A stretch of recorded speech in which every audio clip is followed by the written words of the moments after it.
Alright, goop evening, everybody. Welcome back to Umineko. I did post on my Tumblr, 7 a.m. was too damn early, so we are doing it at 7 p.m. now. But not, that time's not like exact. It's 6:40 right now. But the evenings are the regular now.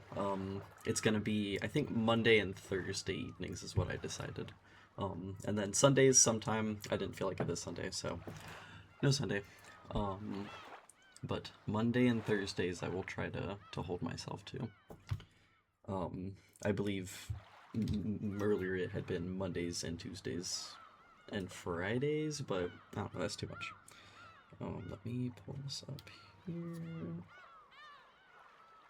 Alright. I will once again play for about an hour, and then I'm going to go play more Look Outside, because I just started that game last night, and oh my god, that game is extremely good. I've been craving something off, like some kind of RPG Maker type game, and that game's good. Go play it. Hi, Miles. Wow, wow, wow, wow. Alright, without further ado, let's play some Lord. Yes. Let's hope everyone's normal and not weird this time. Okay, yeah, they were talking to the butler lady. Well, even if she's pretty flaky when it comes to work, I can never dislike her. I guess that's probably because of her cheerfulness and her constant smile. Hey, glad to see you're still in fine spirits. How's your back doing then? Even with the medicine, it's not getting one whit better. According to the doctor, nothing can be done for this one. It's what you might call an incurable disease. Anyway, Jessica just keeps getting prettier. Good thing she takes after Nazi. Be normal, be normal, be normal. Really? Personally, I don't think we look alike at all. I mean, I don't even want to be like my parents, because I got zero respect for them. No, you shouldn't say such things. Though there are quite a few people who don't want to be like their parents in our family. That's me. I was gonna say, everyone's freaks. I wouldn't want to be like these parents either. You sure as hell better not take after me. Your nose looking like mine already pisses me off. What are you talking about? You're surprisingly alike, you and Father. Come on, you can't be serious. Just how am I like Dad? You're a lot like him, especially in how arrogant and prideful you are. Father's blood is especially strong in you and him. Wouldn't you say so, Rosa? Oh, absolutely. Kraus and Rudolph are almost unbelievably like Dad. Alright, already. Why am I the only one under fire from the girls? Hideyoshi, give me a hand, please. My, Rudolph, you're always so popular with the ladies. I'm jealous. Oh, as usual, you're popular enough to make me jealous. Well then, everyone, shall we head on over to the boat? Hi, my kitty cat is hitting me. What do you want? Hi. I just gave you food and water. Come on now, Maria, let's get on the boat together, okay? Get on the boat together. Ooh. Everyone gets on together. Ooh. Hi, Serizawa. He just woke up from a nap, methinks, so now he's hungry. Hell yeah. This time around, I'm not gonna be scared. I'm used to being shaken by the waves. With that piece of junk fishing boat, I'm less afraid of the shaking than the engine breaking down and the boat drifting off. I can't talk today. Oh, yes, Battler, I forgot to tell you. That fishing boat was completely worn out, so it was taken out of commission a few years back. Now we get taken to the island in a different boat. Oh, right. It's Battler's first time in the new boat. It's super comfy. And frickin' fast. I like that she says frickin'. It can go at crazy high speeds. Oh, that means less travel time, right? That sounds great. Having to worry about sinking is less scary than being on a plane, but it'd still be awesome to get it over with as quick as possible. Okay, this is my own personal fear. I feel like sinking in a boat is scarier than getting in a plane crash. Well, Because with the plane crash, you die pretty much instantly, unless... never mind, I don't want to think about this. Both of those are pretty bad. Is Badler going to go fall again? That's only on airplanes. Everything's fine now. Anyway, it's the captain's pride and joy, a kind of modded high-speed boat. Seems he's got it pretty souped up. He was bragging about how he attached 4 base high-efficiency propellers to make it break 40 knots or something like that. He talks about it all the time, so I've sort of memorized the spiel. Yeah, I've got it memorized too, since we hear about it every year.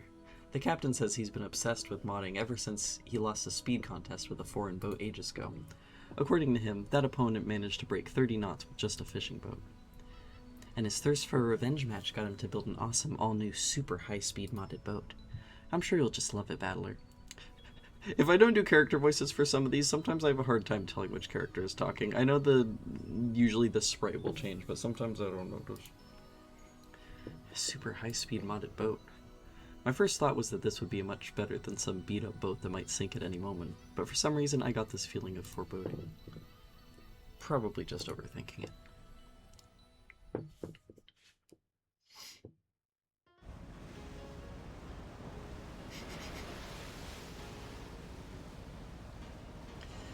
Hey, Battler, maybe you should just swim to the island. Battler, you shouldn't lean over the railing too much. You might fall. Fall. Damn it! So this is why you were all grinning back there. So this is the super high-speed boat that the captain started modding. Oh yes, that piece of junk fishing boat from 6 years ago doesn't hold a candle to this guy. Whoa, it's shaking. I'm gonna fall. Gonna fall. If I fall, I'll land in the ocean and drown. Where's the parachute? I mean, where's the buoy? Give me a life jacket. Battler, what the heck are you doing that for? Jessica Maria, it's not nice to tease. Battler, if you're scared, then just don't come out on the deck. I think you'll be able to calm down a bit if you go inside the boat. That's a no thank you, George. Shipwreck victims are always the ones inside the boat. The survivors are usually those on the deck during the accident. That's true, actually. So I'm staying right here. But it's shaking. I'm gonna fall. Shake, gonna fall. Maria, I told you to behave yourself, but Battler, it looks like you really can't handle it. I'll go tell the captain to slow down for you. Oh, Aunt Rosa, thank you. I can tell you now that safe, slow driving is definitely the way to go, even on the sea. I like that Battler's afraid of every vehicle ever. I think I understand why people find him really charming. I'm already endeared by how kind of lame he is. I like it when a guy's really scared. Don't do that, Rosa. Trials and tribulations are important for young men. Isn't that right, Battler? You'd better be able to overcome a little scare like this. Otherwise, you'll never be able to go to Egypt with your aunt. Oh, Aunt Ava, you're so mean. Oh no, I'm gonna fall. Life jacket, parachute. Oh. Voicing these lines is really awesome because I don't know exactly what intonation some of these are supposed to be. Wait, I gotta spin around and think that way. What's the enemy aiming for? Is he doing this to scare me? If that's what he's aiming for, too bad. Like, I'll be scared. But no, I'm gonna fall.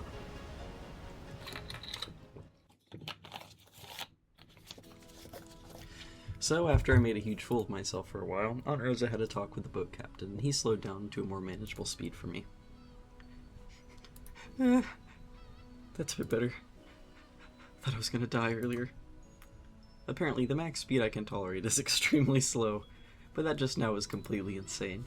The whole boat was shaking. I wonder how much 40 knots is, because apparently 30 knots was fast. Sliding and leaping on the ocean's surface. It felt like I was riding on the back of a flying fish. Jessica was still guffawing at me as I leaned against the railing, tired and disheartened.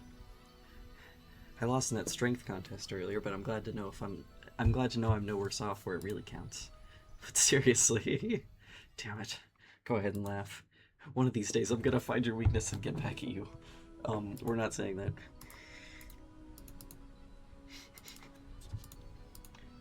Battler all week. Yeah, Battler all week. I want to die on land, not in the ocean or the sky. Maria was patting my back, so I patted her head in return. Her expression was blank, as usual, but I realized that she wanted to console me. Battler, the captain's throwing in drinks to make up for this. Would you like one to calm yourself down? George and Kumasawa brought us all ice-cold cans of soft drinks covered with beads of water. Judging from Kumasawa's big grin, our parents inside the boat were probably all rolling around laughing at my moment of pure terror. Damn it, I'm so embarrassed. I can't bear to face any of them. If I didn't change the subject somehow, I had the feeling I'd be the butt of everyone's jokes for the whole trip, so I tried to think of something harmless to talk about. Hey, Jessica. How are Uncle Kraus and Aunt Nazi doing? My old man and Mom? Unfortunately, they're fine. Though every other word out of their mouths is study, which pisses me off. I'm so jealous, since it doesn't look like Uncle Hideyoshi or Uncle Rudolph would say stuff like that. Oh, no. Before I had my exams, my parents kept pressing me about it over and over. I thought it was annoying then, but now I'm grateful. I knew it. You really are awesome, George. Anyway, I have to look after myself. No one tells me what to do. Well, it's not like I'd listen if they did. Battler, have you still not returned to your parents' home? Well, I kind of go back now and then. I've got lots of clothes and stuff left at the house I was living in until recently. Battler has 2 houses? Something like that. Oh yeah, I forgot. Yeah, this would be a child of divorce situation, because I think he's still living with his parents. Why? Why do you have 2 houses? Only Maria, who couldn't really grasp the situation, voiced this naive question. However, the others just shot nervous glances at me, choosing not to respond, even though they knew the answer. Maria, look, you can see the harbor now. Look over there. Can you see it? Ooh, saw the harbor. Apparently Jessica was trying to be nice by changing the subject. Oh well. I'd rather not talk about it if I can help it, but it's uncomfortable to have it treated like some kind of weird taboo. I don't mind it that much myself anymore. I may be a member of the Ushiromiya family, but the truth is that for these last 6 years, I've been living with my grandparents on my late mother's side, and I've been using her family name. Oh yeah, did they mention, I think they mentioned that his mom was dead last time, question mark?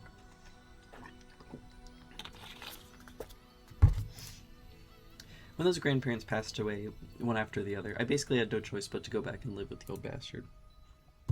Don't get me wrong, I didn't just run away from home or anything like that. The only one at fault here is my dad. I don't really blame Kyrie. Being able to hold that old bastard's reins and ride him out is no mean feat. Still, the way that old bastard betrayed my mom... Well, unfortunately, I still haven't fully gotten over that. We'll be getting there soon. George cleared his throat, trying to change the subject. Please forgive my indiscretion. It seems this old woman has said too much already. If I've hurt your feelings...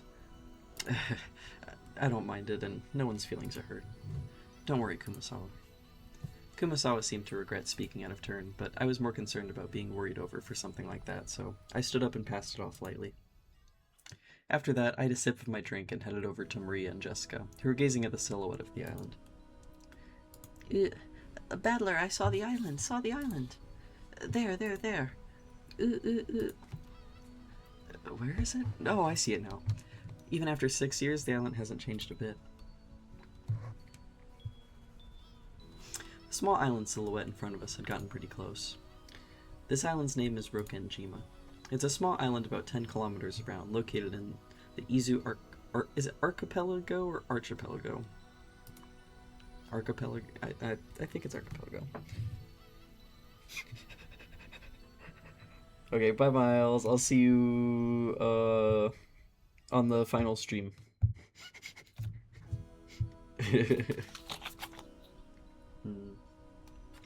Bye-bye.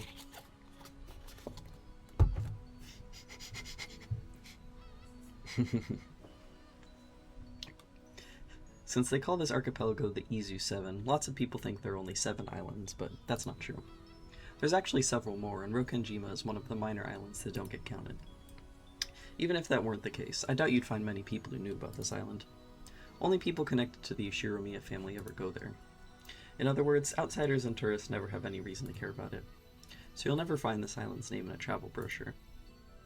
After all of Rokkenjima is an estate possessed by the Ushiromiya head family. Only the Ushiromiya family lives there, and only people connected to the Ushiromiya family come and go to and from there. There's nothing there except a harbor and a mansion. And the vast majority of the island is still just uncultivated forest. Such a waste when it could be made into a nice golf course or something. I hate this stupid forest. I wish there was a Walmart here. However, when you realize that the entire coastline is a private beach, it starts to sound pretty magnificent. You'd probably guess by now, but to put it simply, well, the Ushiromiya family is just rolling in dough. I mean, yeah, they got a private plane, a private island. The head family apparently possesses a vast fortune, and Dad and the others who make up the branch families have built up plenty of wealth for themselves, finding success in their respective businesses. I've been living a commoner's life at my grandparents' home these 6 years, so I'd completely forgotten. But the old bastard's house really is elegant, and everything about it is tuned to match the snobbish tastes of the annoyingly rich. Come to think of it, I guess that makes George, Jessica, Maria, and me wealthy, high-class gentlemen and ladies. I like that they've got like a... for some reason the first thing that came to mind was Big Brother. It's not a Big Brother situation. I feel like I just watched something about a bunch of rich people, like on an island. The first thing that's coming to mind is Glass Onion, but I'm not thinking about Glass Onion. I'm thinking about something else. I don't know. Needless to say, none of us think of ourselves that way at all. I don't see myself as being rich, and George, who takes his self-discipline very seriously, doesn't let himself get too comfortable. Jessica's always complaining that she'd rather move to the city than be rich, and Maria's still a kid who isn't even interested in money at all. Does that attitude really make us any less snobbish? From the perspective of people in poverty who can't pay the bills, we really have been blessed with a lot. This isn't the place to explain any further, so I won't. Anyways, it's the same as not being able to choose the parents you're born from. I didn't ask to be born into a rich family, and I don't think it's really something to be envied. It can be pretty trying when people are prejudiced against you just because you're rich and refuse to judge you by your merits. Being rich is so hard. As I pondered these sentimental thoughts, Maria started shouting and leaned over the railing.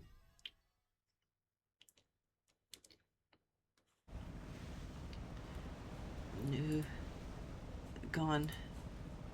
What's wrong, Maria? Did you drop something? Gone. Maria kept yelling, gone. At first it sounded as though she had dropped something, but while she shouted, she also pointed out over the ocean. What's wrong? What's gone? I'll look for it too if you want. What is it? If she dropped something, she would have probably looked down at the floor, but Maria was pointing out over the ocean.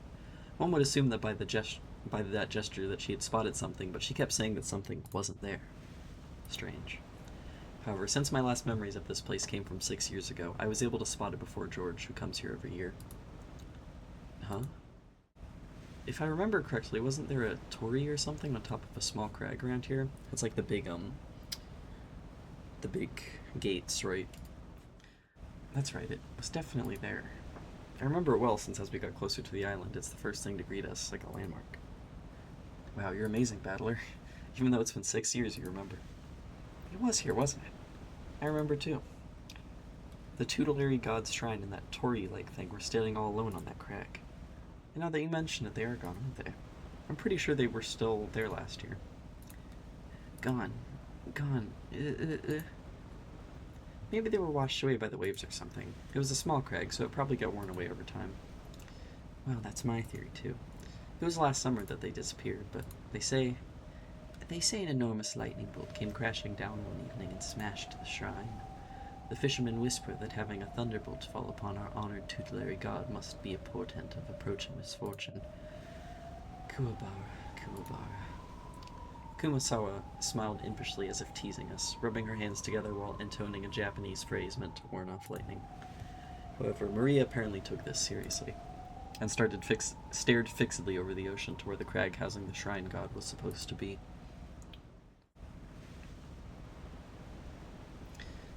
A portent of misfortune. Enough, Kumasawa-san. Maria isn't old enough to get that kind of joke. It's okay, Maria. It's just a coincidence. Nothing scary is gonna happen. George put a hand on Maria's shoulder to calm her down, but Maria's sharp-eyed expression didn't waver. Misfortune. Misfortune. Maria muttered that word over and over. Apparently, repeating a single word over and over is a habit that Maria's had for a long time. However, since the word she was saying was literally an ill omen, it was a bit creepy.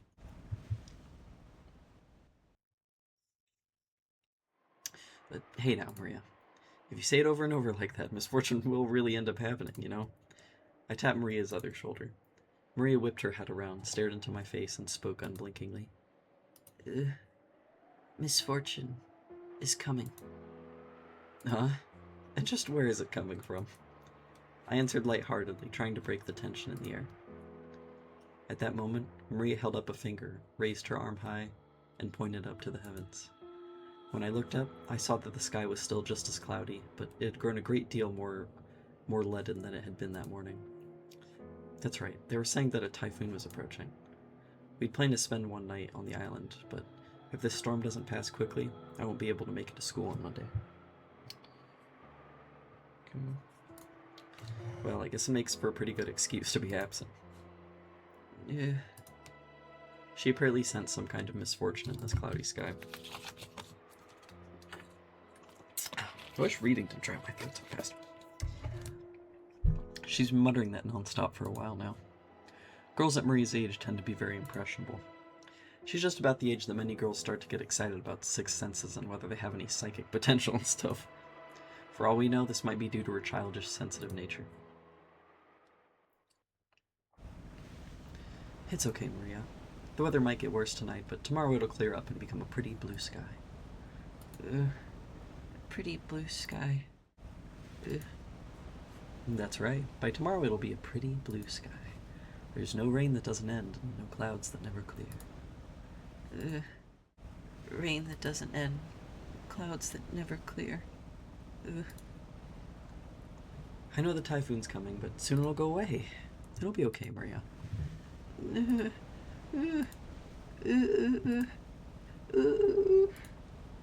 I need to find out a way to say that doesn't sound really goofy, but maybe it's good that it sounds goofy. Maria started yelling, ooh. It looked as though she was having a tantrum because no one could understand what she was trying to say. What in the world is Maria trying so desperately to warn us about? Unable to understand her, we couldn't help but feel a vague sense of misfortune. I've heard that everyone can feel the supernatural, but that it weakens as you age. That might mean that Maria, the youngest one of us all, still possessed some kind of sense that the rest of us had lost. I wonder if that sense is sending her a warning. At that moment, Kumasawa quietly opened her mouth. Rumor has it that long ago, Rokkenjima was... Kumasawa, let's not talk about that now.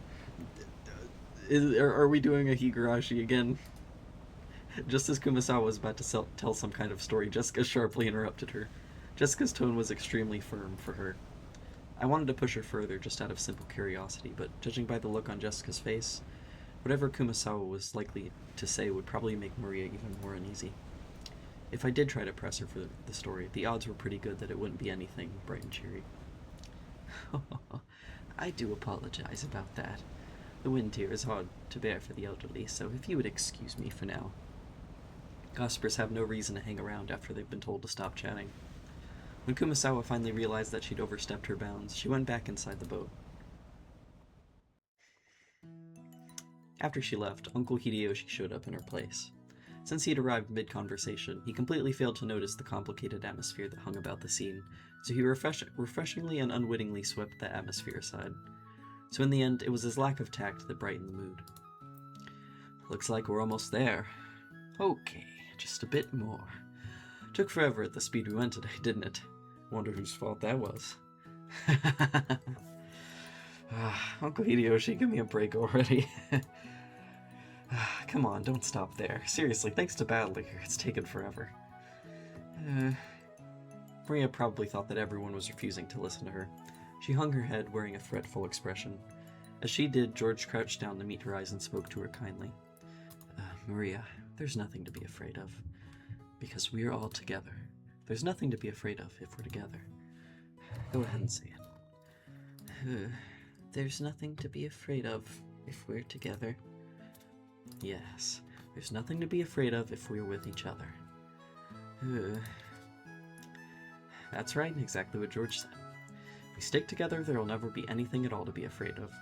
This kind of sounds like the main Higurashi theme as well.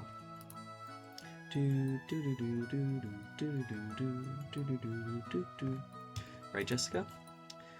Yeah, no doubt about that. What George says is always true, Maria.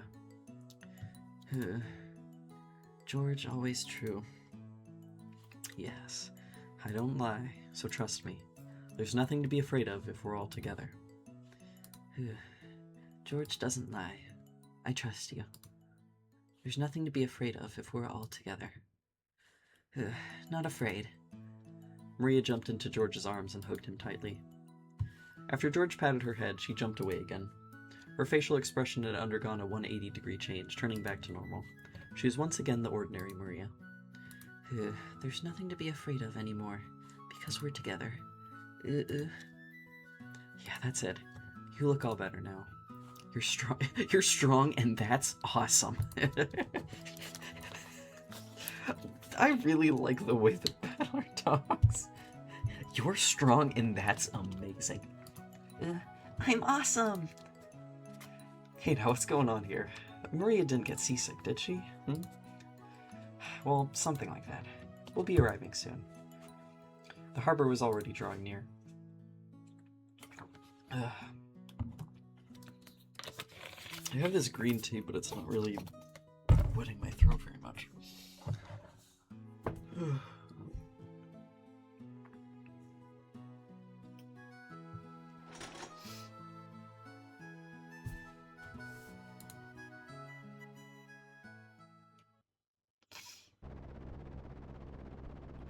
The boat gave a big shudder. Seems we've docked at the harbor. The boat driver came out and jumped to the pier with the mooring rope. A large man in a tuxedo was waiting there for us with a warm smile. I didn't recognize his face, but judging by his clothes, I guessed he was a servant of the Shiromiya head household. Welcome home, milady. You were so late in returning that I began to worry. Thanks for caring. This moron got so scared we had to slow down. It was seriously annoying. Shut up! Someday when the shoe's on the other foot, you'll remember this. At this rate, word will spread to the whole family, and I'll be the big conversation piece during dinner. Even without this, everyone would be talking about me because of that 6-year gap, but now I've given them an even juicier topic. Damn it, why does the Ushiromiya head family have to live on this isolated island? In the meantime, the boat had finished its mooring. A small plank was lowered so that we could get down. One by one, our parents came up from inside the boat. You must all be quite tired from your long trip. Madam, please allow me to assist you. Thank you. It's been a while, Goda. How are you? I thank you for your concern. It is always my pleasure to serve. Battler, isn't this your first time meeting Goda? If I'm not mistaken, you weren't working here 6 years ago, right? Indeed. So please, allow me to greet him for the first time. It is an honor to meet you, Battler. I'm pretty confident about my height, but you're huge. This is definitely our first meeting. I'd never forget meeting a big guy like you. It's a pleasure. I'm Battler. I was looking forward to meeting you. I am Goda, your servant, and I have been working for the Ushiromiya head family since the year before last. It is a pleasure to make your acquaintance. If there is anything you need, please feel free to rely on me at any time. Goda, it's been some time. It has been too long, George. Please, allow me to assist you. As usual, you're a pro at welcoming guests. If you ever need a job, just let me know, okay? I'd hire you anytime. You do me too much honor. Please allow me to assist you, Hideyoshi. Goda then lent a hand to everyone as they disembarked, greeting them as they passed. His speech and mannerisms had the refined polish of a professional. He was very graceful, in contrast with his initially tough-looking appearance. His large size made him seem a bit scary at first, but he was much more polite than my first impression had led me to believe. He claimed to have served on the island for 2 years, but he had doubtless worked at a similar job somewhere before. He went to butler school. Which is a real thing, by the way. After everybody disembarked, the mooring rope was untied and the boat started to steer away from the harbor. It was probably returning to its home port on Nijima. The captain waved his hand in farewell. Maria conscientiously waved her hand back. Now that I think about it, that must be why I felt something out of place for a while now. I can't hear the cries of the seagulls. I can't hear the Umineko no naku koroni. Seagulls? The birds? If I remember correctly, whenever we came to this island in the past, the seagulls always greeted us with their lively nya, nya cries. Because of that, whenever I hear the cries of seagulls anywhere else, I get the feeling that I'm coming to a family conference. I know that Umineko means seabirds. I assume people say that they do a nya nya noise, so is that why they're called it? That's kind of cute. Except for the small part of the island where those of the Ushiromiya head family live. Rokkenjima has been left uncultivated, which apparently makes it a paradise for wild birds. Supposedly there was a cliff somewhere that housed a huge seagull colony, so this island was always full of seagulls. Not having those seagulls here to greet us made me feel a bit lonely. What's wrong, Battler? Oh, Aunt Rosa. No, it's nothing really. I was just thinking it's a bit lonely without the cries of the seagulls. My, that's true now that you mention it. Even though they're always so noisy, today there isn't one to be seen. Why no seagulls? Maybe it's because the seagulls are having a get-together somewhere too. Maria, did you want to see the seagulls? Wanted to see them. Still, it's a bit strange there isn't even a single one around. Maybe Jessica grilled them all and ate them. Battler is not a good cousin. What the hell? Don't say disturbing stuff like that. You'll get Maria believing it. The way that Jessica talks reminds me of Susie from Deltarune, and it makes me smile. Jessica grilled him. Jessica grilled him. I did not. Why the hell would I do something like that? That's right. Jessica grilled him. Skin and meatballs, liver and onion. Swimming meatballs, liver and onion.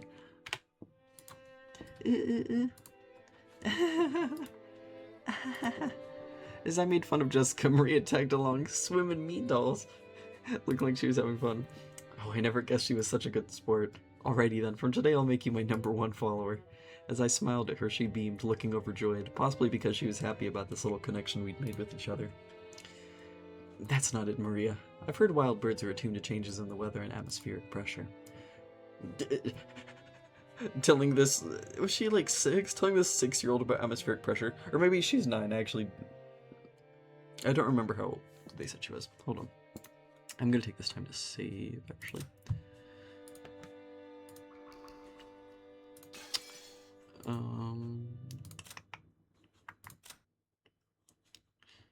She has like a child friends. I think she's 9 because it says she has the habit of speaking like a young child, but she's not that young, I don't think.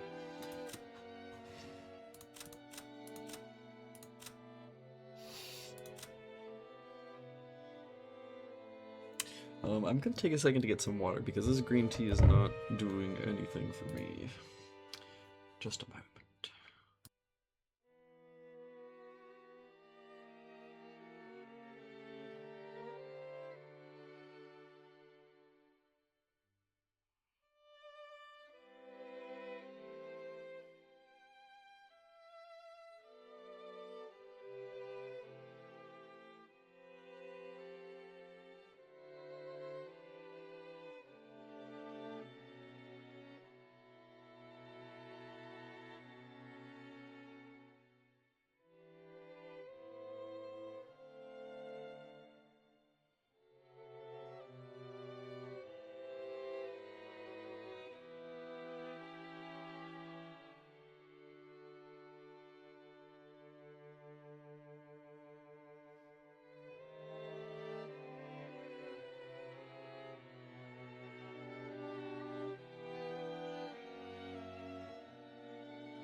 Okay, I'm back with water and a hoodie, and I'm gonna take some insulin real quick. I need to get a proper be right back screen. I think I have, I have this, but this is ancient, and I want something that isn't this, because I feel like it doesn't fit the vibe that I have now. Okay. Taking insulin.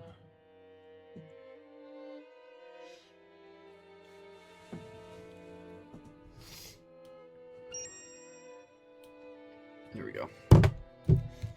I live another day. Let's keep it moving.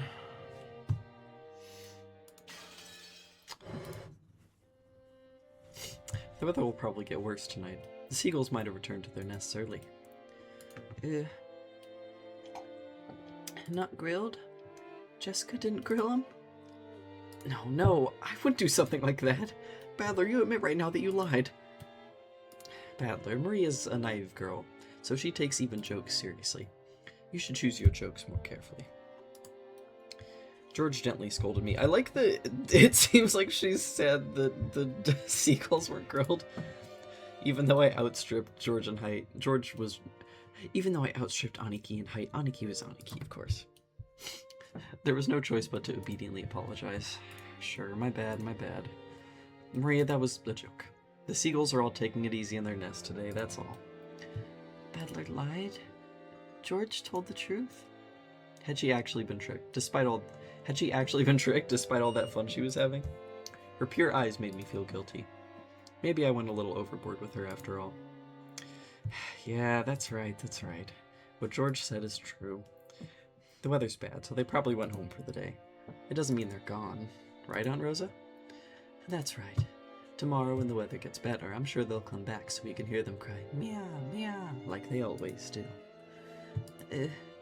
I'll wait until the weather gets better and they come back. Gonna wait until tomorrow. Gonna wait until the weather's better. Maria was in a lighter mood and was looking forward to tomorrow, when the seagulls would come back and fill the skies. Still, George really was amazing at taking care of kids. I think I remember George taking good care of me as well when I was a brat 6 years ago. George, that's probably your gift. George is amazing at taking care of young kids. If you wanted to, I'll bet you'd do great with a job in childcare, don't you think? Yeah, it's almost like George was born to do something like that. Personally, I think that'd suit you better than doing business in some company president's office. Oh no, childcare is a fine career path, but it's not a job where merely liking children is enough. You really are modest, George. But Badler is quite good with children too. Just a second ago, even though it didn't last long, Maria seemed to be having a lot of fun. Please, keep on playing with her like you did just now. Just choose your jokes more carefully, okay? Aunt Rosa winked at me, giggling a little. She's a real mother, I thought to myself, who's happy to see Maria having fun. Come on, Rosa. And you brats too. What the hell are you doing? Let's get going. Okay, we're coming. The old bastard was waving for us to hurry up. Yeah, we need to get moving. We might as well have this conversation after setting our luggage down in our rooms. Now then, everyone, allow me to lead you to the guest house where you will be spending the night. Please, this way. Gura called to everyone and led the way. Kumasawa brought up the rear.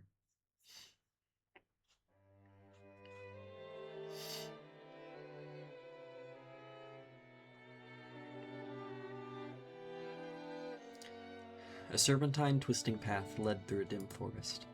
It ran a bit uphill. I'd guess the path was made all twisty so the slope wouldn't seem too steep, but personally, I'd have been happier if they had the guts to make some stairs in a straight line. No doubt they made the path twist on purpose, to put on airs of distance and importance. Before long, we saw garden-style stone steps. From here on, I do have some memories. Go up these, and at the top of the stone steps, we saw a beautiful guest house.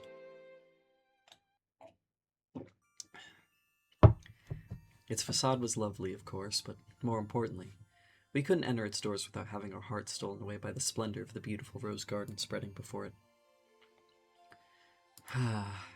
It's as beautiful as ever this year, a real delight for the eyes. After climbing the stone steps, the people greeted by this rose garden gave voice to their impressions one by one. Is it just me, or are the flowers a little less lively this year? It's probably because it wasn't that hot this summer. I also believe that was a factor. Sadly, this year's blooming is a tad inferior when compared to last year's. Even so, it was a delightful rose garden. I remembered that even 6 years ago, huge numbers of roses had greeted us every year. This rose garden was the first thing that greeted the people who came to Rokkenjima. Even our parents, who came every year, couldn't help but give voice to their admiration. In fact, it seemed to have undergone a power-up from the garden in my memories of 6 years ago. This place is always so amazing. It would be wonderful to have a rose garden like this at home. Give it up. Who do you think would take care of it? Roses are a real pain with bugs and diseases to worry about. Well, from what I've heard, Kyrie takes care of her rose every day and makes sure no bugs get anywhere near it, right? Huh? What are you talking about? That's right. Though in this person's case, the rose goes after the insects like some nasty carnivorous plant. Oh, so that's what you mean. Come on, Rosa, can't you give that a rest just for today? I put that sort of thing completely behind me. I wonder, after all, your womanizer on an almost genetic level. No need to worry, Rosa. When a rose gives you too much trouble, it's always best to snip it at the root. Such frightening talk this is. Guys who are popular with the ladies are always forced to live dangerously. I sure hope I turn out a bit prettier in my next life. Hideyoshi, like I keep saying, it isn't like that at all. And Kyrie, stop it, you're freaking me out. You've made my rose wilt. Hey Maria, look over here. These roses are especially magnificent. Magnificent roses. Ugh. It smells pretty sweet. Look, this suits my elegance perfectly. Cut it out. Maria's gonna imitate you and get hurt by the thorns. She yelled at me as I leaned in to smell the rose's scent with an exaggerated gesture. I thought she was overreacting, but when I turned around, I saw Maria imitating my every gesture and George smiling broadly at us. I really like Maria, she's really cute. Hey, now Maria, be careful. Rose thorns can hurt. George, only this rose is strange. Strange? What's wrong? Maria pointed at a single rose. I immediately understood why she found it odd. In the midst of all these magnificent roses, one single rose was just starting to wilt. There wasn't any particular reason. Some roses flourish and others wilt. That's all there was to it, but Maria seemed very concerned about the only unhealthy one in the group. It must have made her feel lonely. So you feel sad for this rose because it's the only one that isn't healthy? The others are all healthy, but this one's sad. Well, they all bloom and wither at their own paces. I'll bet this one's just starting to wilt early because it got to bloom before any of the others. Yeah, that's right. It probably just bloomed like crazy, fulfilled its duty, and went to sleep. You shouldn't get so worked up about it. It seemed that Maria's pure, sensitive nature was making her feel some emotional pain for the rose that wilted alone. Even though she understood the logic of it, it still felt lonely to her. Then, Maria, why don't you look after this rose until we leave? George straightened up and felt around in his pocket. He then took out the wrapper from the candy he had been sucking on the plane. He twisted it into a thin string, then gently tied it to the rose as a sort of marker. Hey, that's pretty cute. Let's mark it with this. Later on, you can come and give it some water. I'm sure Mr. Rose will be happy. Come to give it water. I think you should give Mr. Rose here a name. I'm sure that'll make it happy, and you'll get to know it a little better. A name? A name. Though she still wore her usual sullen face, Maria crossed her arms and began to consider this intently. At the very least, she appeared to have been completely pulled out of her slump. Nice going, George. George has always been really understanding. Can't help but respect him. Yeah, I guess he was just born that way. We've got to start picking up tips. Was this garden just as magnificent when you all were kids? It was only after I stopped living here that it grew so big. Before that, the garden was simpler, though I'm still attached to that one. Brother fiddled with it too much, with that vaguely bad taste of his. I liked it much better before. Ava, you've got to think positive. Setting aside how it used to look, its beauty now is something to be admired. You'll be able to relax a lot better if you look at it that way. I didn't mean it like that. I was just saying that I wanted you to see this garden the way it was before, too. Everyone, if you please, I shall guide you to your rooms now. Goda called to everyone to ask if we were ready, but our hearts had been completely stolen away by the rose garden that none of us had seen for a year, so we didn't pay much attention to him. Since we weren't a travel group, it wasn't like we had a strict schedule to follow. Besides, since our parents were visiting their old home full of nostalgia, it wasn't like they had to let themselves be urged on by anyone or anything. Understanding the situation, Goda continued to wait, smiling widely, until our parents got tired of the roses and told him to guide us to our rooms.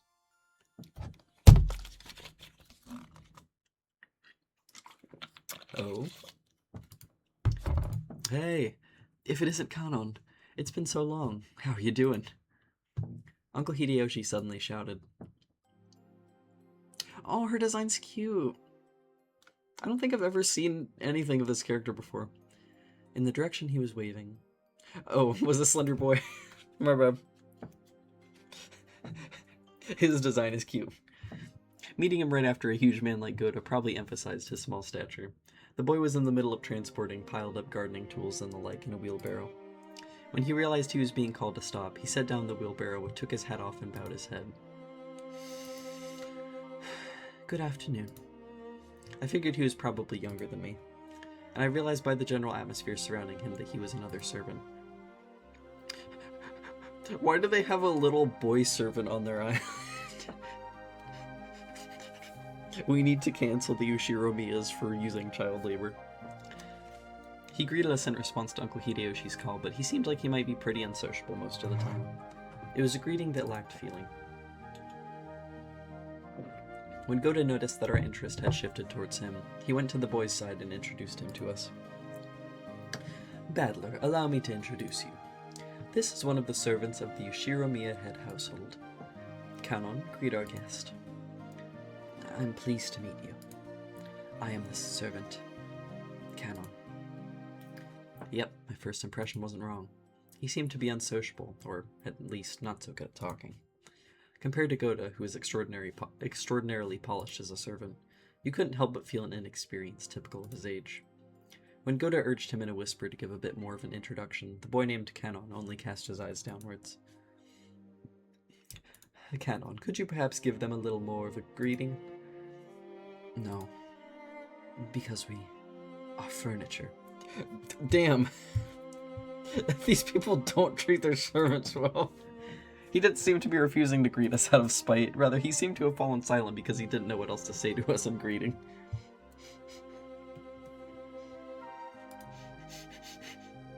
Well, Kanon's shy and doesn't tend to talk much. He might not be that sociable, but deep down he's a really good person. Don't get him wrong. You've been working here for 3 years, haven't you? So if he's like Battler... So Battler's like 18-ish. Battler thinks he's probably younger than him. Let's say that he's 17, he's been working here for 3 years. So they hired maybe like a 14 or a 15-year-old as a butler. Even though he wasn't exactly giving a terrible first impression, Jessica hurriedly backed him up. I see. Apparently his unsociable nature causes him trouble a lot. Okay then, nice to meet you. I'm Battler. I'm 18. How old are you? He fell silent as though wondering whether or not it was a question he'd have to answer. But here again, Jessica plowed ahead. If I remember correctly, Kanon's 2 years younger than us, so 16, right? Did they hire a 13-year-old? Why? Yes, that is correct. It looked like he would have preferred not to tell us his age if given the choice. That was probably because he thought we'd look down on him for it. I remember that when I was around his age, I hated being asked how old I was by adults. I see. 16, huh? That's gotta be a delicate time. Which means I probably asked something I shouldn't have. I'm glad you're about our age.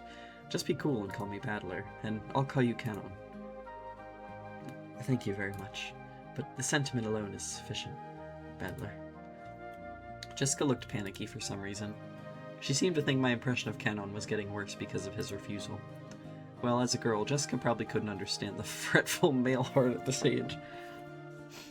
As his elder, even by just 2 years, I took it upon myself to be understanding of that. Kanon, could you perhaps be a little more courteous? A smiling face is also part of a servant's duty.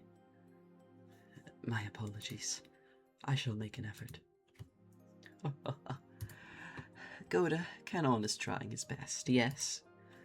It looked like he was often warned about being unsociable. He's just autistic, leave him alone. and apparently he hadn't improved one bit. Goda kept his business smile, but let a small sigh of resignation escape.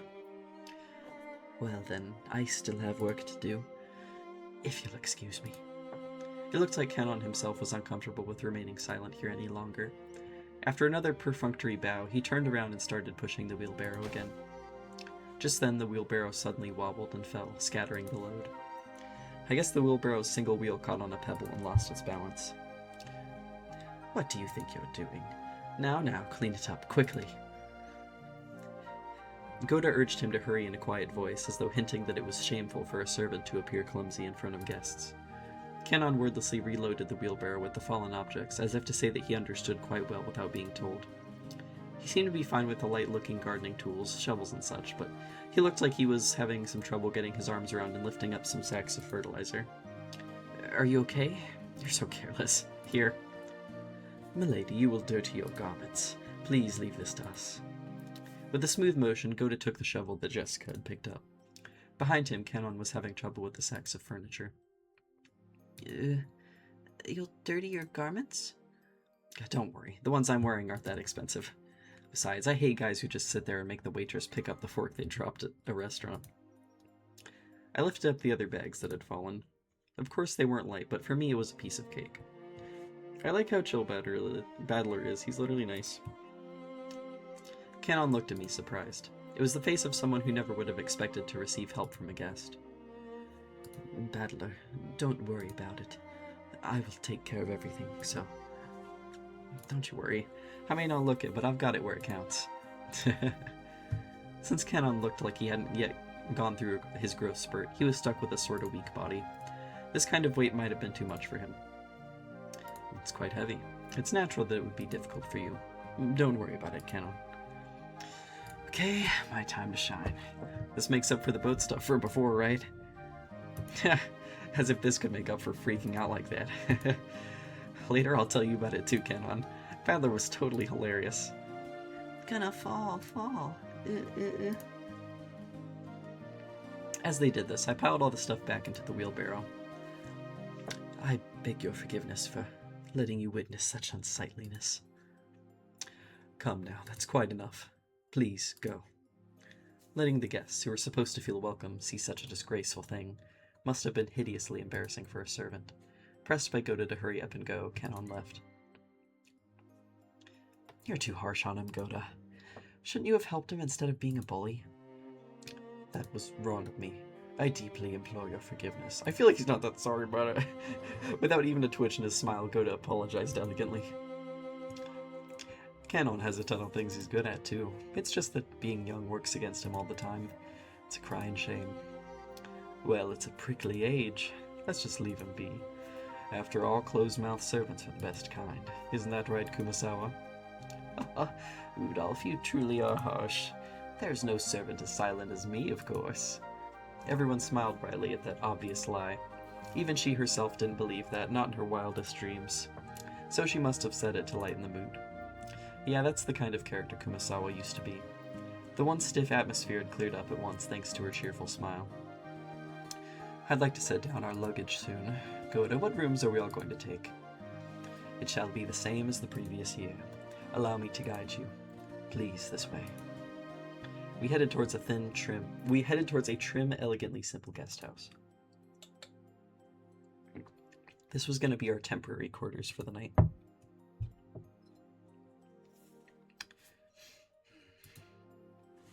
Canon watched over a hedge as the guests all entered the guest house. Then he let his eyes fall on those heavy sacks of fertilizer piled up in the wheelbarrow. In his mind, he kept going over his previous mistake. Battler, big and strong, had picked up the sacks in front of him, the sacks Canon couldn't lift himself, as if they were feathers. It would be extremely difficult for an outside observer to guess what emotions that favor had stirred up in Canon. But as far as you could tell by watching him hang his head, there was something that he just couldn't let go of. Muttered words escaped his lips, but those words he murmured were so soft that they didn't reach even his own ears. Even I... Canon hung his head, slightly biting his lower lip.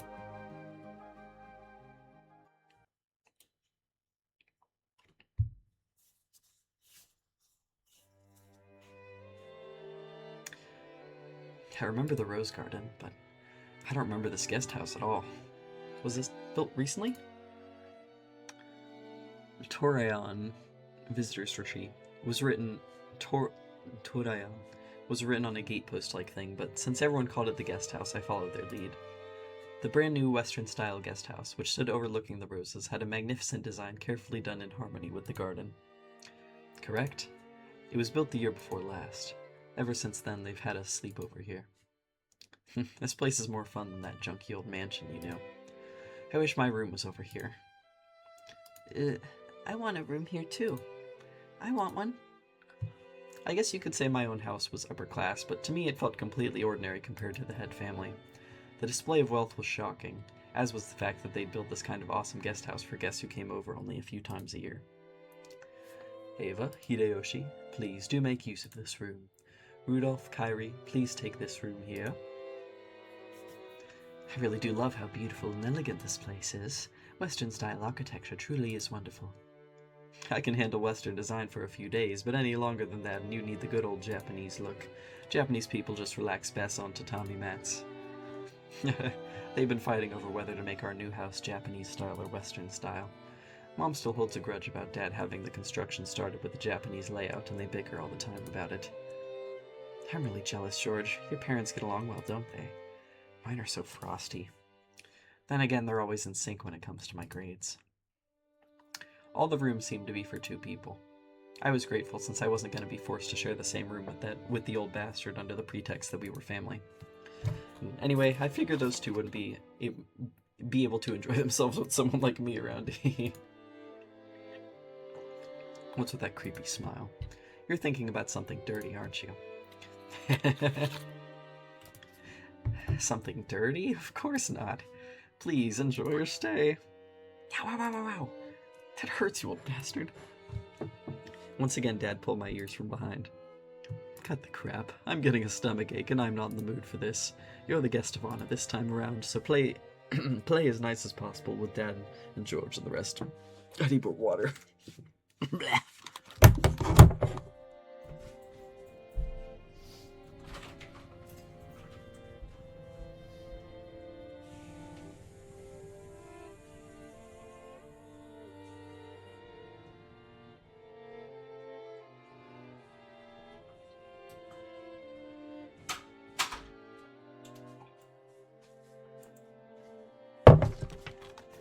Okay. Keep it moving. At the very least, be careful of what you say in front of Dad, got it? Because wisecracks don't go too well with him. Jessica, what's the head's mood been like lately? Same as last year, I guess.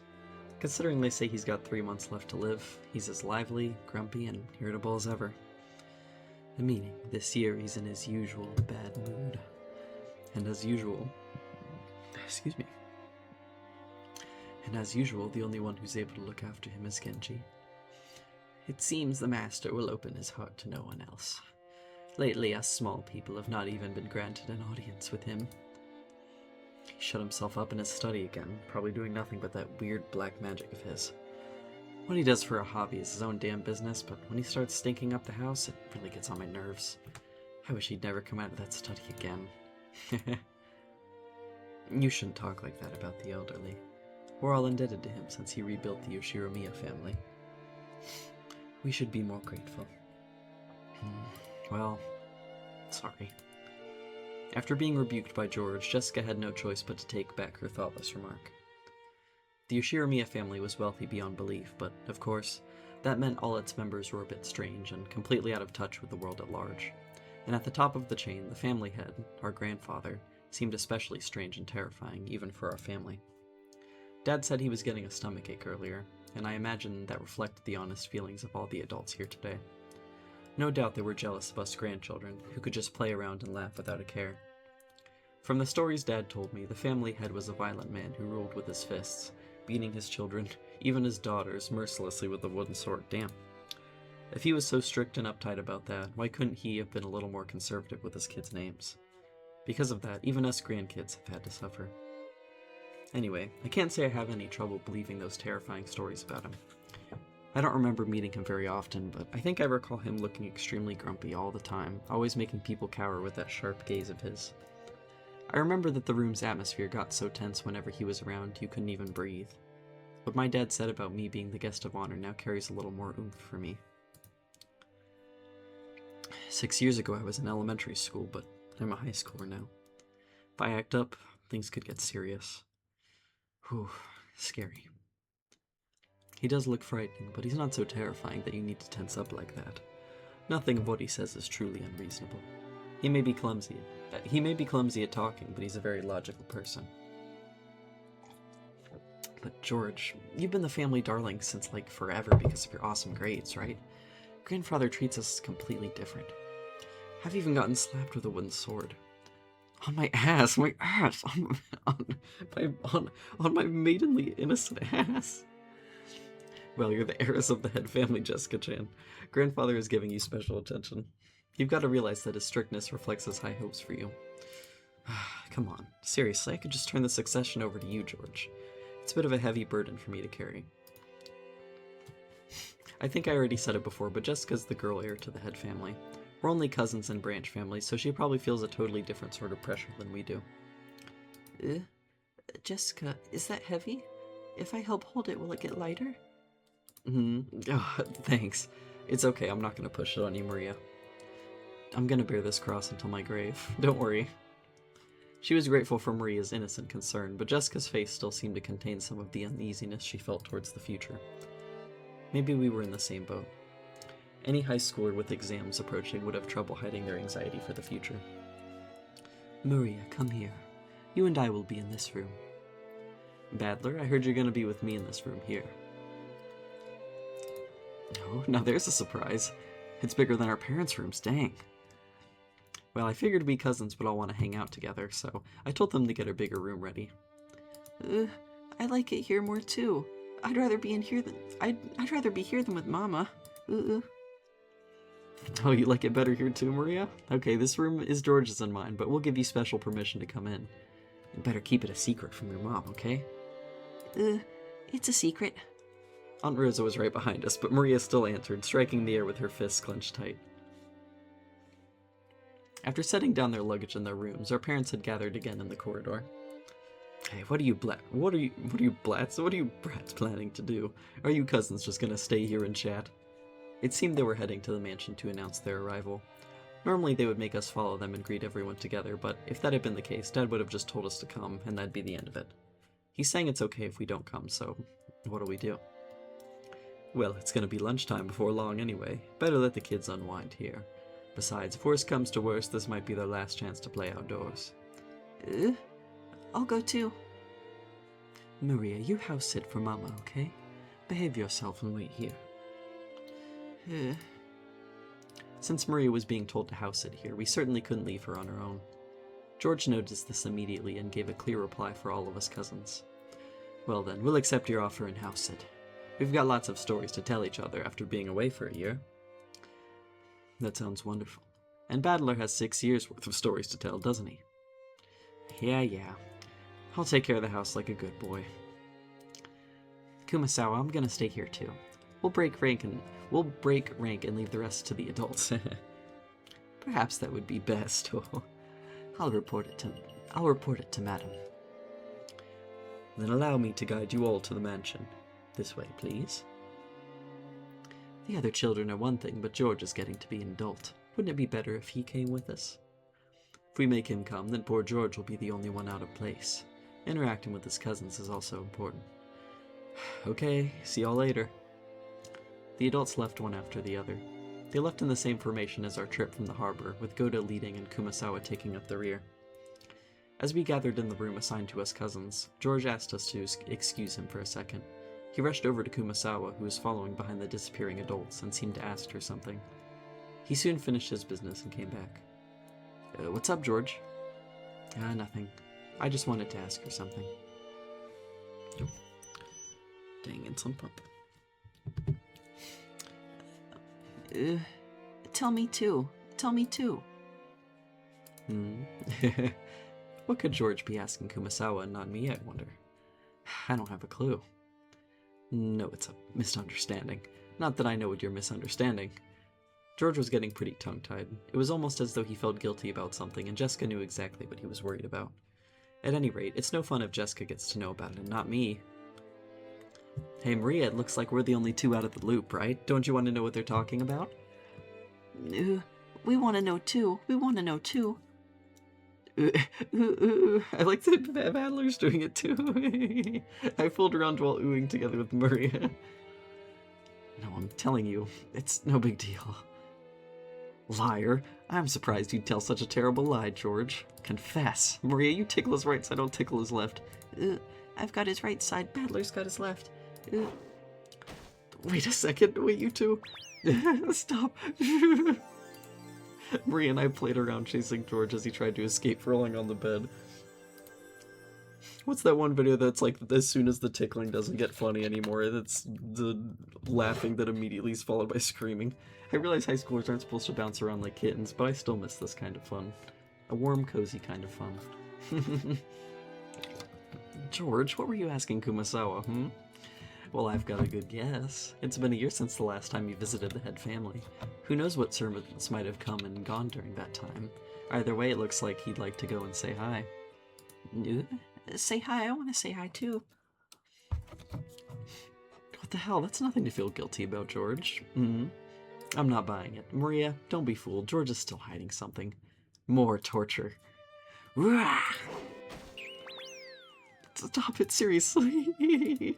Maria, you two, stop already. Yeah.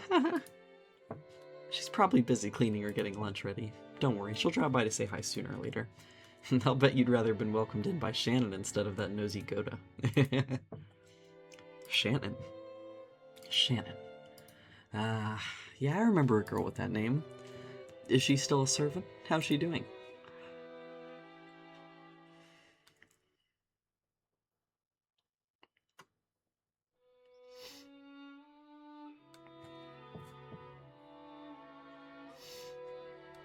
By the way, Natsu, how's your headache been lately?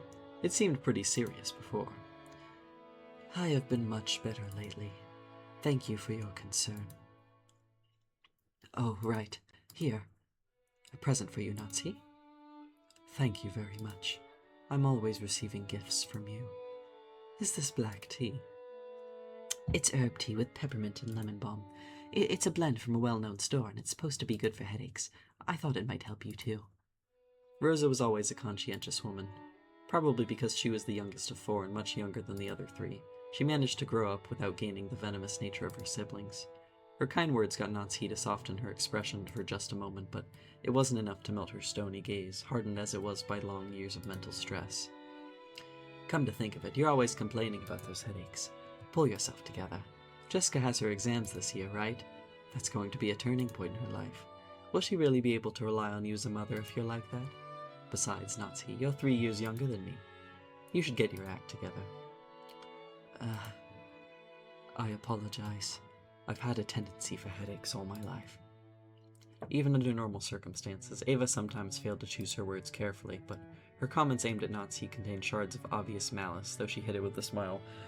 I was gonna say low-key ableist. Of course, not low-key ableist, high-key ableist. Of course that fact didn't escape Natsuhi. She frantically contained her urge to grimace and pretended to ignore Ava. Our battler will have his exams this year, too.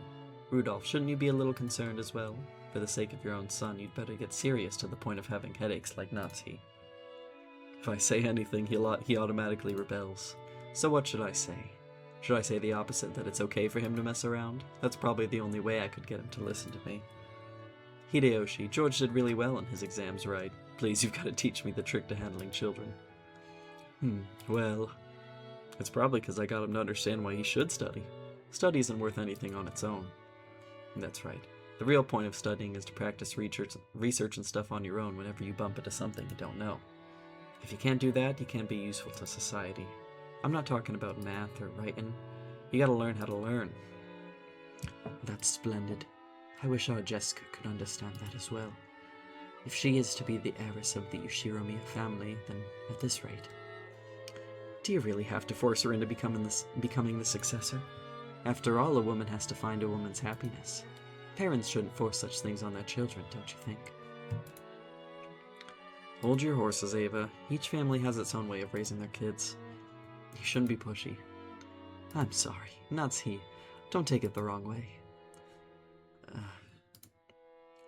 Though the light shining in through the window was quite warm despite the cloudy weather, there was a dark mood about the room, which was probably causing headaches for more than just Natsuhi. As if to sweep away that mood, Kairi brightly made a suggestion to all present. Still, this black tea has a really lovely aroma. Let's drink it right away. In Japan, surely you couldn't find something like Leopold's black tea anywhere but Ginza, right? I see you know a lot about it, Kairi. I guess it was worth going to the trouble of buying it. Kairi and Rosa stood up from their seats and made as if to prepare the black tea, but Natsuhi forestalled them. I thank you both, but we can try that later. One of our people will soon be coming to bring some tea, so please relax. Leave it for later, you two. Let's enjoy our welcome drink. Rudolph gave a subtle signal with his eyes for them to sit down again. Kairi and Rosa understood instantly and obediently returned to their seats. The initial greeting of the guests was complete, so it was time for them to be served some tea. It was embarrassing for the host that the tea was late, especially now that the guests were talking about making tea themselves. Natsuhi bit her lower lip, frustrated by the ineptitude of the servants who were late bringing in the tea. Seeing her face, Ava immediately started to giggle. Of course, Shannon had no way of knowing what was taking place in the parlor. She came pushing a serving cart piled with teacups. For no apparent reason, Natsuhi gave her a pained look, and Shannon couldn't help but flinch without knowing what she had done wrong. Excuse me. Your tea is ready. Oh, Shannon, it's been a while. You keep getting prettier every time I see you. Oh, thanks. Save the chatting for after you've set the table. The tea will get cold. I apologize, madam. She apologized like a small, frightened animal, bumped against the serving cart, and made a jarring racket as she dropped several teaspoons. Her clumsiness made Natsuhi's expression turn even darker, which made Shannon quail even more. Come on, Natsuhi. There's nothing wrong with her exchanging a few words and greeting. The tea must be plenty cold already, considering how long we've been kept waiting. There's no need to worry. It's not cold yet. Shannon, finish setting the table quickly.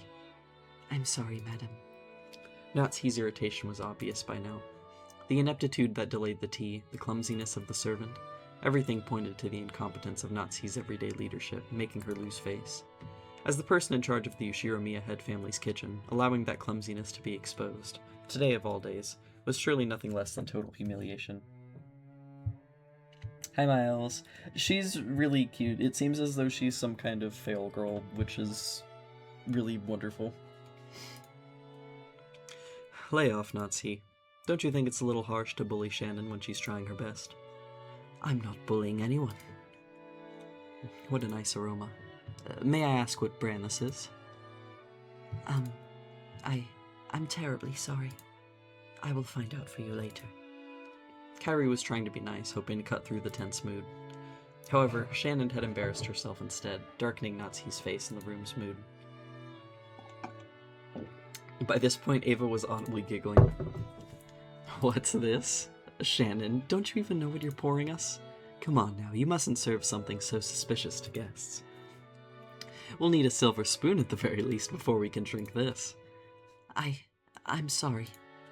I'll go get one immediately.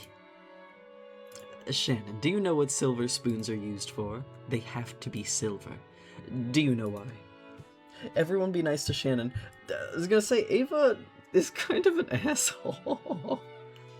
No, A teasing smile rose to Ava's face as she stared at Shannon's side table. They are all rich. Most of them are gonna be assholes, I've just realized. By itself, Ava's expression was sweet in an impish sort of way. However, the words being spun from her lips held the keenness of a razor within them. Shannon tried with all her might to avoid Ava's continuing gaze. Realizing that Shannon was hard-pressed for an answer, Rosa gave some timely help. They say that if silver's touched by poison, it darkens. Guess you've learned something today, Shannon. They were acting as though this tea needed to be tested for poison before it could be drunk. In Natsuhi's eyes, this was an insult both to the tea and to herself for serving it. Rudolph laughed flippantly and patted Ava's shoulder. Silver cutlery wouldn't do any good for you, Aniki.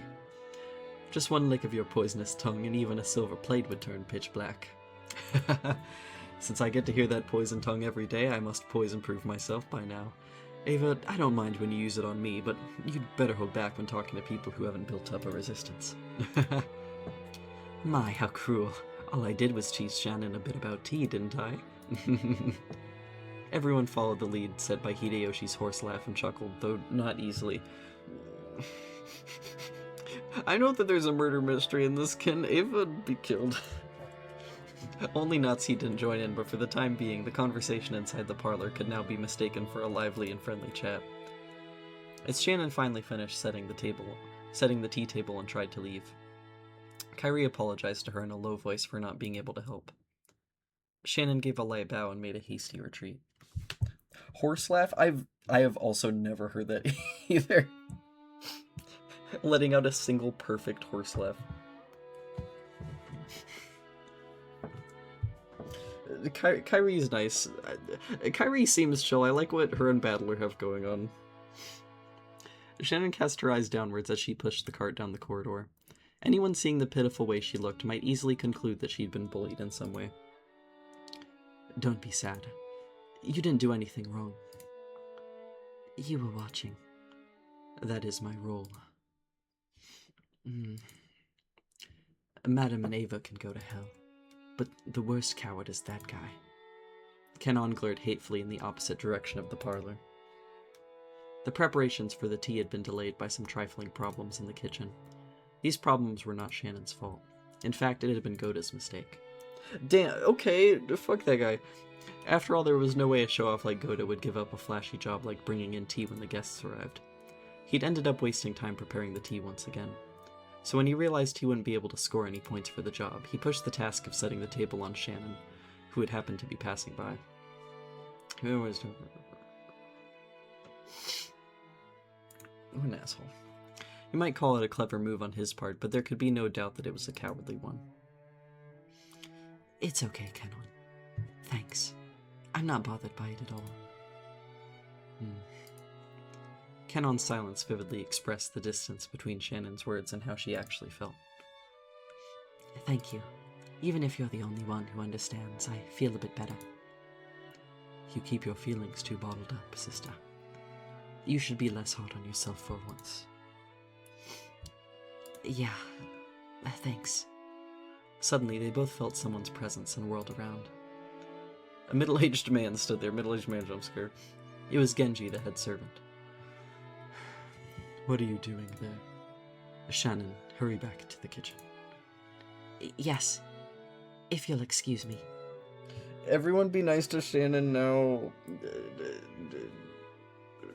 Somebody be nice, please. Shannon humbly obeyed and promptly made to push the cart and leave. However, Kenon appealed to Genji in silence, bearing something in his eyes that he could not express in words. What is it? Did something happen? Shannon didn't do anything wrong, but even so, they... Stop it, Kenon. Please excuse me. I'll return to work immediately.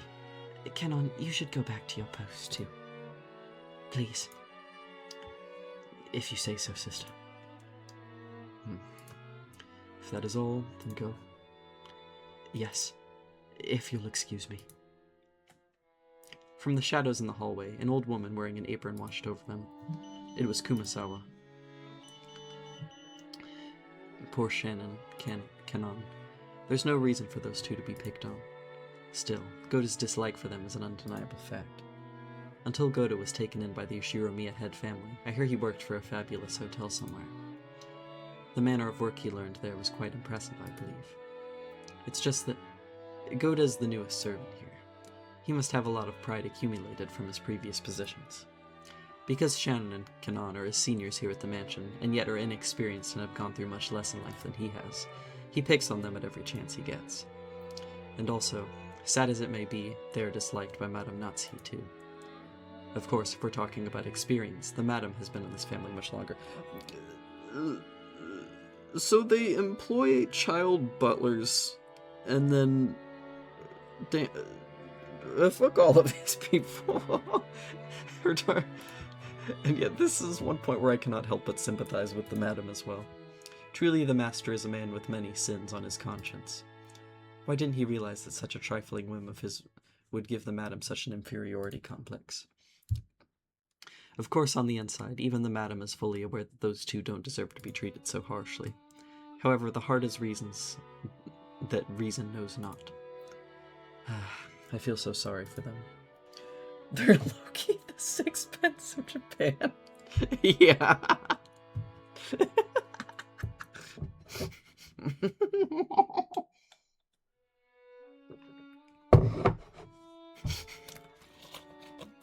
More of my woke soul on rokkenjima.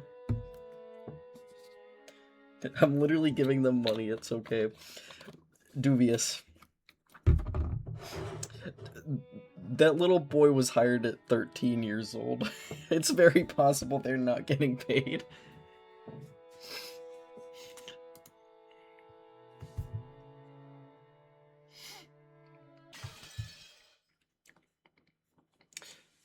Yeah, earlier they said that he's 16 and that he was hired 3 years ago.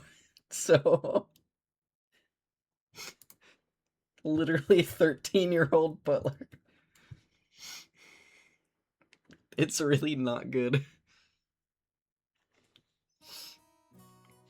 Okay, it has been... oh dang, it's been an hour and 20 minutes. So I will save here. I feel like this is a good place to stop. Low-key I might do some tomorrow evening, even though that's not a scheduled day, but I like reading this. I feel like we're getting into the meat of all the character drama now, so I'm a bit hooked. I'll make a second save file, just in case, for some reason. But yeah, if I don't play tomorrow, then certainly on Thursday. Let's go to the title screen. I would love to read for longer periods of time, but my throat gets fucked so easily, so... this is about the max I can do. Before my throat gets really sore. But...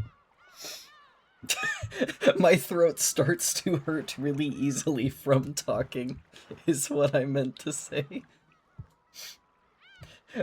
My throat gets sore because I don't talk very much very often.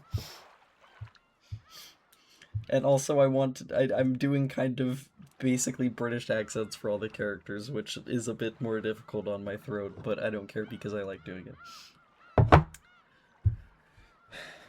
But, yeah. I am really enjoying this. I like some of the Higurashi-isms that they seem to be setting up. I miss the Higurashi-isms quite a bit. But I am also really enjoying how different the vibe is, so we shall see what the future holds. I know this is the collection of all of the question arcs, so I actually don't know, because I know it is, I think, like the first... yeah, oh yeah, never mind, the episodes.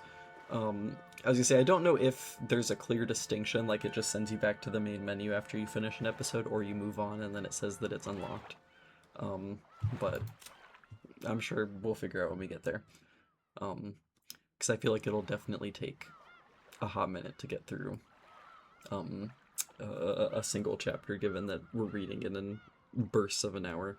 I'd like to see if I go on longer for Sundays, but again, my voice is kind of holding me back, so we'll see. But, alright, I will see everybody tomorrow or Thursday. Bye. Ow, ow, ow, ow.